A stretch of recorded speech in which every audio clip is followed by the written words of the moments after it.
What's up guys? Today is the day that I can actually finally talk about my new favorite camera. It is the camera that I've been really desperately trying to get. Everywhere was out of stock, but luckily enough I've actually managed to find myself a kit lens version, which isn't really ideal, but then again I've not actually had any type of lenses for that particular mount. And as the title suggests, I've moved from the Canon M50, which I'm shooting on right now. So in this case I've got the Canon R6 with its kit lens. This is the 24-105.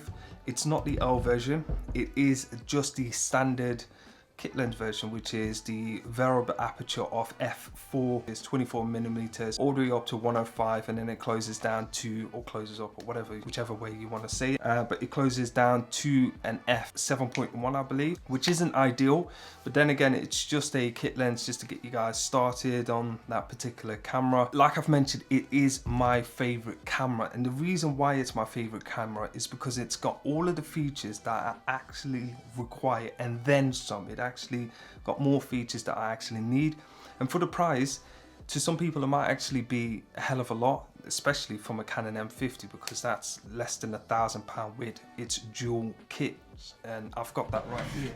It's kit lens, not just one, but the one where you get two kit lenses. So you get the 15 to 45mm, and then you also get the 55 to 200 telephoto zoom. This one's actually quite useful, to be honest. But forget about the kit lenses. No, not really. I'll get back onto these kit lenses here, because I'm going to be comparing them to the Canon R6 kit lens, and just to see the difference between the two, because there's a hell of a lot of difference. But again, I'll get into that later on. But just a backstory about the Canon M50. It's been my go-to lens. I've only had the Canon M50. I've not had any access to any other cameras.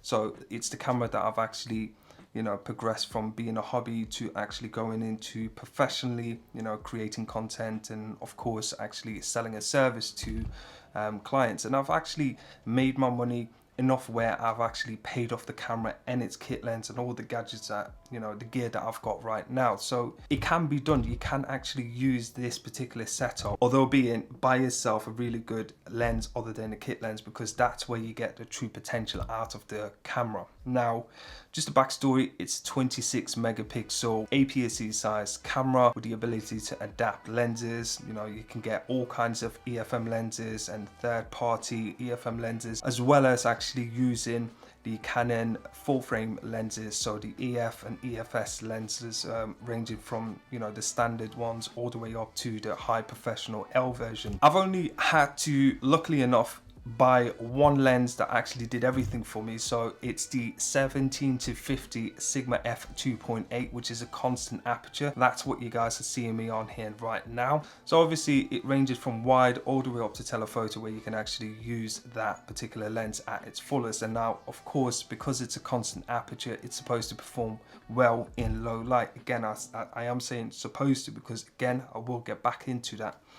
Actually, I might as well just switch over now, since I'm going to be talking about that. Now, mind you, look at the lens right now, yeah?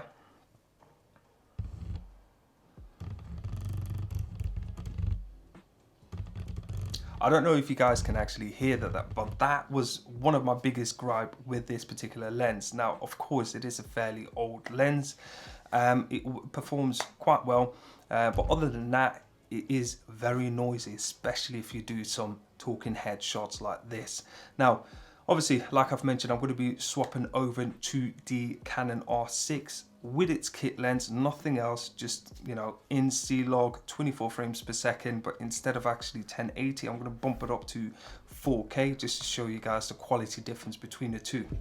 And let's get into it. And here we go, the Canon R6, 4K at 24 frames per second in all its glory. So as you can see, this is just at f4, and I can already tell by the zebras it's already clipping around there. So this is just at ISO 800. So I think the base ISO is, I think, 400. Doesn't actually, whether you put it in auto or not, it doesn't actually allow you to actually go below there until you manually set it down. But yeah, that's it, the Canon R6. Now, I'm going to be I've already tested this out in low light performance because that's the first thing that I did, because obviously that's the main purpose of actually getting this particular camera. It's full frame, it's only 20 megapixel compared to 26 megapixel on the Canon M50. Now obviously I've already dedicated this particular camera to, you know, only doing photos because it actually does the job quite well. Of course, obviously this camera is dedicated to do photography as well, but obviously I'm going to be doing, you know, splitting it up. The reason why I've actually bought this particular camera is of course low light performance, and check this out. I'm going to be showing you a clip of me straight out using it, you know, putting my settings all in, putting it at 4K 24 frames per second, and just testing these two out at low light, and just check how, look how drastic the difference is between the two. Here we go. 3200 on both, and I can clearly see that the Sigma is illuminating me better, but then again it is at a C-Log profile. That is a copy of the Canon C-Log profile that you actually get, the flat color profile, and the Sigma definitely is brighter on display, but I'm not too sure because I've got the C-Log on here with the picture view assist, or whatever you want to call that, that actually makes it look like you've applied a lot onto the screen itself. But yeah, the focusing definitely is struggling on here now, whereas the Sigma is still working fine on the Canon M50. So I'm going to bump this up even more. So now that's at 10,000, that's at 1600, well, 16,000, 20,000 and 25,600.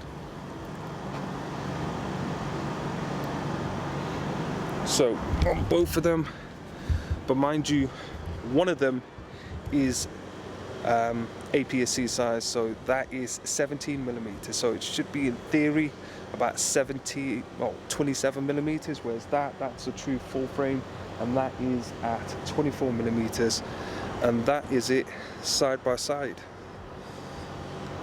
I'm going to sync it in post as well. Notice the stabilization, because that's got IBIS and lens stabilization, whereas this hasn't got anything stabilized inside the camera body, but the lens itself is stabilized. So that's that. F4 aperture, f2.8 aperture, which one's better? That screen on the Canon M50 is brighter, but for some reason the Canon R6, even though it's not as bright, it looks clearer. It's weird. But yeah, let's take this home and check it out. Now that's crazy, isn't it? That is at ISO 25,600, and it can actually go way past it if you were to, you know, you can just extend it up. But I just to let you guys know, that's at f4 as well. It's not something crazy like an f1.4 where you can really get a lot of light in, and as you can see, it is quite dim. Now what you were seeing at the beginning, where the Canon R6 was kind of dark, that's true to life. Like, that's what I would actually be able to see at night. So the Canon M50, although it let in quite a lot of light, it was definitely brighter at the beginning, where you check out both ISO out, because this is a constant aperture of f2.8 as opposed to f4. So normal kit lenses start at 3.5. I don't know if that would actually make a difference, but as you can see, it did let in a lot more light in on the Canon M50, but as a result, it's already completely ruined the shot because it was horrendous because of the amount of grain. I don't know if it was color noise or if it just was just low light in general that it just couldn't handle, but that again emphasizes my beef with this particular camera. Daylight is perfectly fine. I've just shown you a little clip of obviously me at home just showing you, and it looked somewhat respectable. Of course it is 1080p as opposed to 4K. I don't know if that would make a big difference about that, but as a result I have purchased the Canon R6, and for that particular reason. Now that alone, I would have actually purchased this particular camera. I didn't really care about anything else.